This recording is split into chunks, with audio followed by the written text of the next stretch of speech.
Next നമ്മൾ ഈ conventional treatment, അതായത് നമ്മുടെ സ്റ്റാൻഡേർഡ് മെഡിക്കൽ ട്രീറ്റ്മെൻറ്റ്, അതായത് ഈ ഇൻസുലിനും എടുത്ത് നമ്മൾ ആർത്രൈറ്റിസിന് വേണ്ടിയിട്ട് നീ റീപ്ലേസ്മെൻ്റ് ഒക്കെ ചെയ്യുന്നത്, ആ കൺവെൻഷണൽ ട്രീറ്റ്മെൻറ്റും ഇതും തമ്മിൽ, അതായത് clinically supported life style correction എടുക്കുന്ന പേഷ്യൻറ്റിന് വന്ന ബെനിഫിറ്റ് എന്താണെന്നുള്ളത്.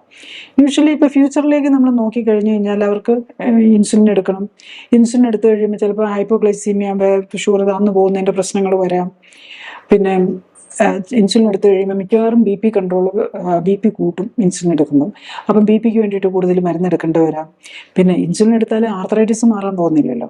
അപ്പോൾ ആർത്രൈറ്റിസ് മാറണമെന്ന് വെച്ചാൽ മാറ്റാൻ നോക്കിയാൽ തന്നെ ആകെ ചെയ്യാനുള്ളത് നീ റീപ്ലേസ്മെൻറ്റാണ്. നീ റീപ്ലേസ്മെൻറ്റ് ചെയ്താലും ഹിപ്പിൻ്റെ കാര്യത്തിലും നട്ടലിൻ്റെ കാര്യത്തിലും ഒന്നും ബെനിഫിറ്റ് കിട്ടുകയില്ല.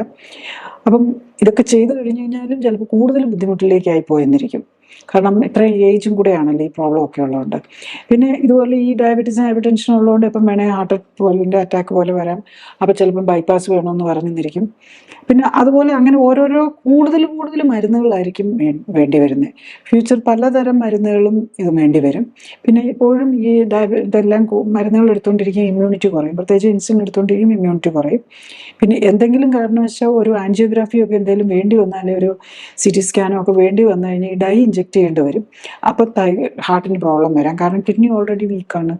അപ്പോൾ കിഡ്നി ഫെയിലിയർ ഇപ്പം grade 3 നിൽക്കുന്നത് ചിലപ്പം grade 4 ഗ്രേഡ് 5 വന്നെന്നിരിക്കും.